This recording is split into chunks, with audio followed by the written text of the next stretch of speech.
The old guy seems like he's going to be alright. Thank God. Oh, really? That's good. Right? Anyway, I'm heading over to LabCorp now. I already called them and let them know the gist of what happened. So they had some warning I was going to be late due to extenuating circumstances. But even so, I thought I'd go over there personally to apologize again and set up another meeting. Don't bother. I think you've done enough.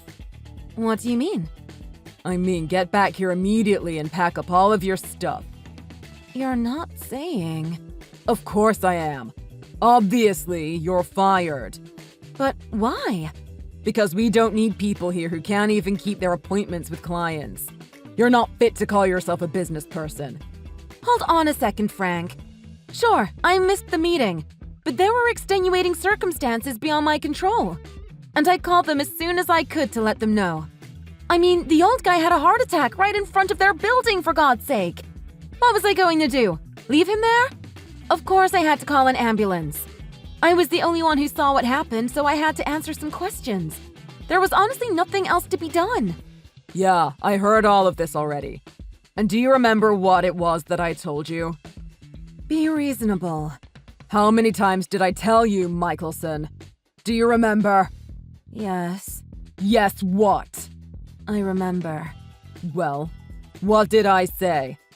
You said to leave the old man where he was, and to head to the meeting straight away. That's right. But what did you do instead? You ignored my direct order. That's what you did. And now you've cost the company money. All for some old fart with one foot in the grave that nobody knows from Adam. I couldn't just leave him there. I'm a human being, you know. There was no one else around to take care of him. Who knows what would have happened if I had just left him? He could have died. And so what if he did? You'd still have a job, wouldn't you? Maybe your job is what you should have been concerned about. You were an employee at this company. And while you are working at this company, our profits ought to be your number one priority. That and obeying the orders of your boss, aka me. You had no right to disobey me and jeopardize our profits to help some old geezer. It's a mistake you won't make again. You're not qualified to call yourself a business person, much less an employee of mine. So like I said, you're fired. Don't let me see your face around here again. Wow, you're like some kind of wannabe dictator. Now, first of all, I don't think you even have the authority to fire me. Don't be stupid. Of course I can. While you were hanging out at the hospital giving that old fart mouth to mouth, I was in the office chatting with Kevin, the regional manager. You know what I told him? That you blew off your meeting. I told him you made a deal with another company and were sabotaging us on your way out. What the? That's a pile of absolute... There's not an ounce of truth to that. Well, that's not what Kevin heard. We're pretty busy over here these days up in management, so Kevin is a bit on edge as it is. I can't believe this. And don't think that you can waltz in here with an apology or explanation and smooth things over. The fact of the matter is that you missed your meeting with the client. I've already called LabCorp and offered them my sincerest apologies for your behavior. Why would you do that? I already called them and explained the situation to them in full. Well, I had to tell them about how sorry we were that you lied to them earlier. I explained to them about how you are a pathological liar and it's been giving us quite a headache for some time. Even over the phone, I could practically see the looks of shock and disgust on their faces. I don't understand. Why are you doing this to me, Frank? Simple. Because you rub me the wrong way. You've only been here, 3 years now? And yet you're constantly talking back to me. Don't tell me you thought you were winning any brownie points. It's not that I'm trying to talk back to you or anything like that.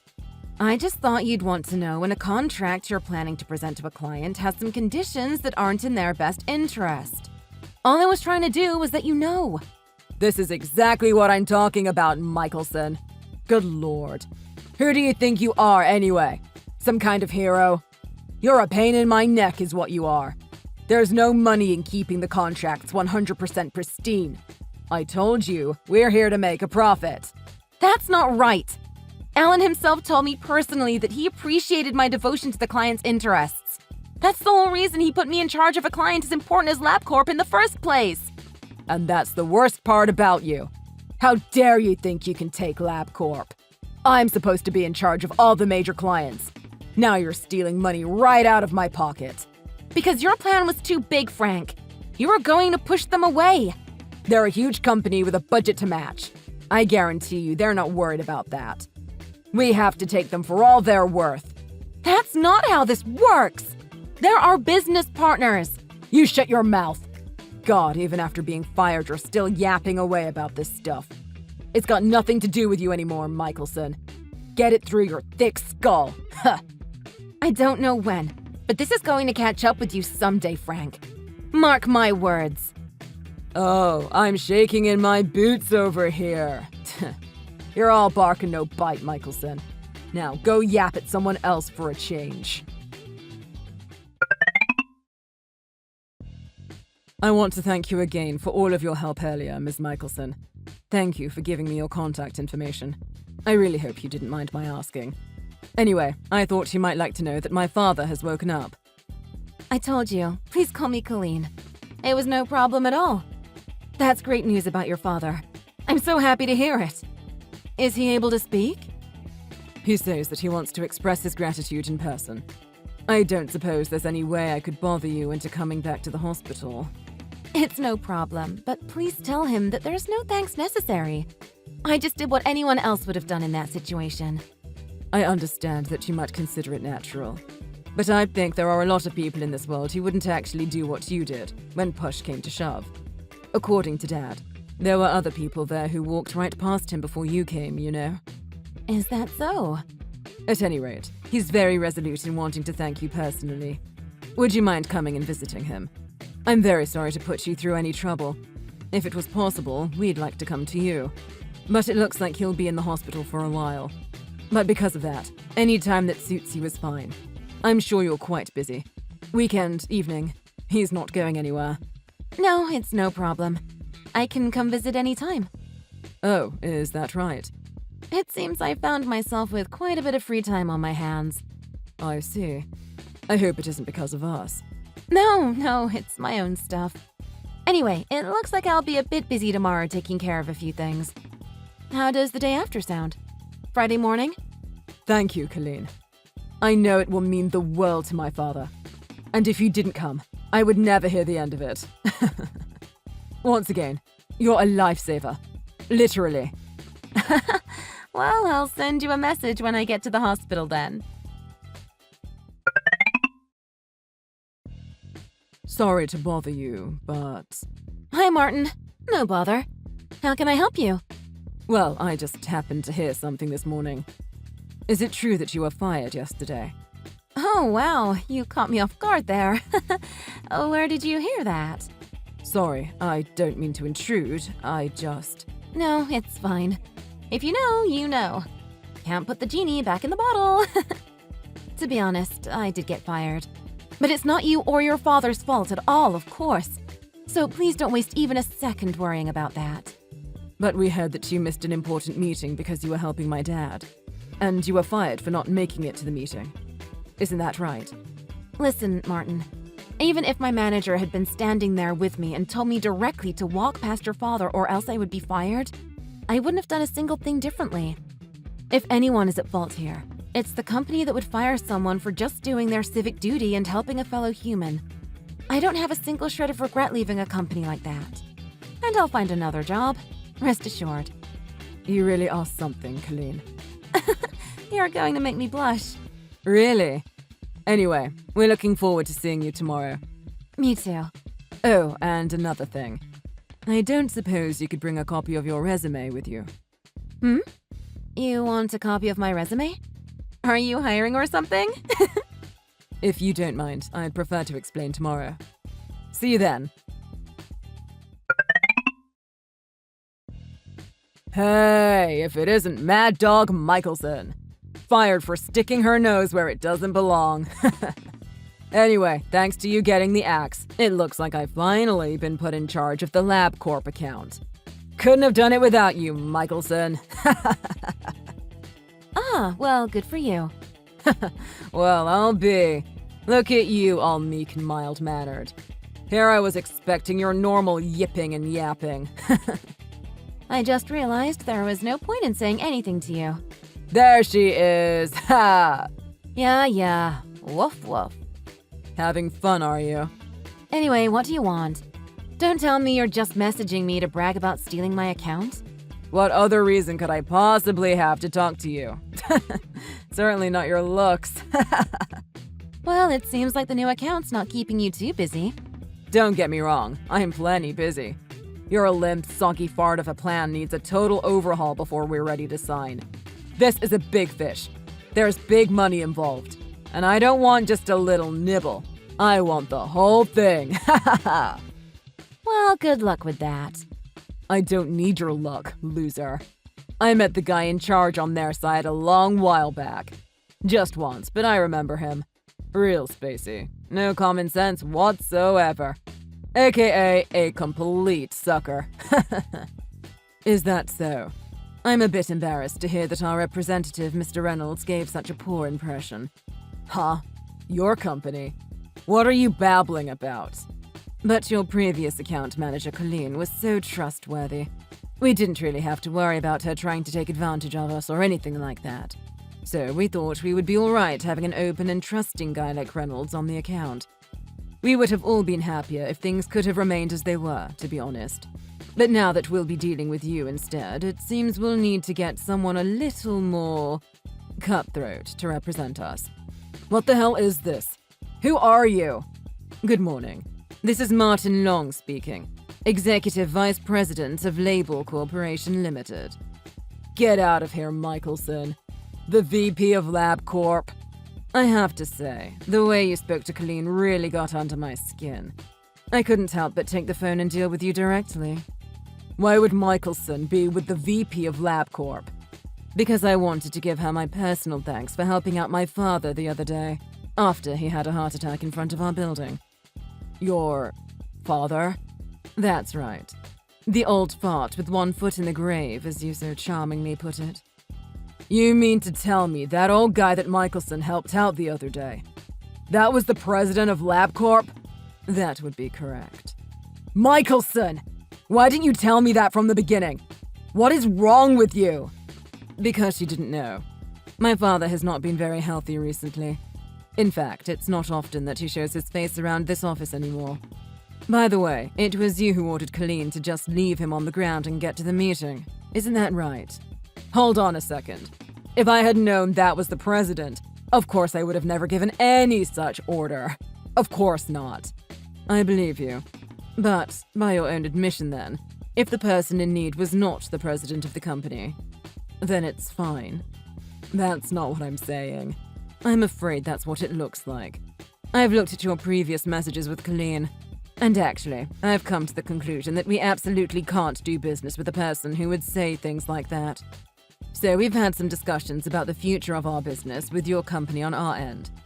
I'm afraid we've decided we won't be signing any contracts with you. Now, wait just a minute. Let me explain. You haven't even seen the new plan yet. At least give me a chance to pitch it to you. That won't be necessary. I don't need to see it to know that your contract is just going to be a vehicle to try and take advantage of us and recommend some expensive, extraneous things that we don't need. Isn't that right? Of course not. This plan was written with nothing but your company's needs in mind. Of course it's important to think about the future. We have several key investment opportunities that you simply can't afford to overlook. I'm afraid we don't have any money to spare on your nonsense. I'm pretty sure we asked your company for a bare-bones plan when we first contacted you about this.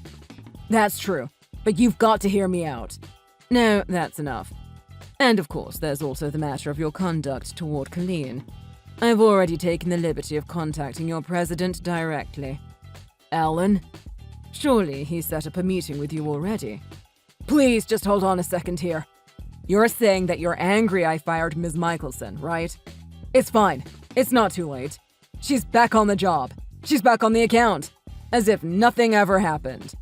In fact, let's just chalk this entire situation up as just a little misunderstanding. So please, let's all just calm down and not do anything rash. I'm afraid that doesn't work for us either. Why the heck not? Because Colleen works for us now. Really? It's Colleen again. What is going on here, Michelson? Well, it's like Martin explained to you, Frank. I'm working at LabCorp now. I think LabCorp has a lot of opportunities for me to grow my skills and apply my knowledge to our mutual benefit. For a start, it seems I'll be taking over this account from Kurt. You know, the guy you called Spacey. Wait, you're in charge of the account now? Isn't it just a perfect fit for my experience? You're not wrong. Business between our companies will be smooth as butter from now on. Oh, you think so? I've taught you everything you know, haven't I? Working together will be smooth sailing. So from now on, you just tell me whatever it is that LabCorp needs, and then we can think up a perfect plan together. It's a win-win for everyone. Am I right or am I right? Did you read what Martin wrote a few minutes ago? There's not going to be a contract. Why the heck not? I've raised you into an astute and capable business person, haven't I? Don't you think you owe me? The only thing you've taught me is that there are some really awful people in this world. That's it. Please give up any hopes of getting a contract out of us. Hold on a second, Michelson. Do you know what's going to happen to me in that case? I imagine you'll have to take some responsibility for your actions, won't you? Possibly even fired, if there's any justice in the world. Don't even joke about that. Come on, Michelson. Think about this again. I'll apologize, all right? I was wrong. I admit it. I apologize. I'll get on my knees and apologize. I'll kiss your feet. Gross, don't threaten to kiss me. You think sexual harassment is how you get a contract? You're not fit to call yourself a business person. After that, Frank was called into a meeting with the regional manager and the company president. Having heard the truth from Martin, the president was furious. Learning that Frank had lied to his face about me, the regional manager was also furious. The results of the situation were clear. Because of Frank's intentional lie, the company had lost a huge client. After such a massive blunder, Frank only really had two options: resign or be fired. It seems he chose to resign with a little dignity. Apparently, Frank was never really what you would call a top-class employee from the very beginning. As such, and considering he left the company in disgrace, it seems he had his work cut out for him in finding a new job. On the other hand, I'm doing great at LabCorp. The new job also came with a pretty hefty raise. I'm bustling away at my new job, perfectly content. My new boss is incredibly capable and reliable. And even more importantly, she has zero tolerance for doing anything unethical. In short, she is my kind of person. I never would have thought that so much in my life would change just for helping an old man who was suffering a heart attack. I guess this is what they mean when they say that helping others also helps you. Thanks for watching. If you like this video, please like and subscribe for more. See you next time.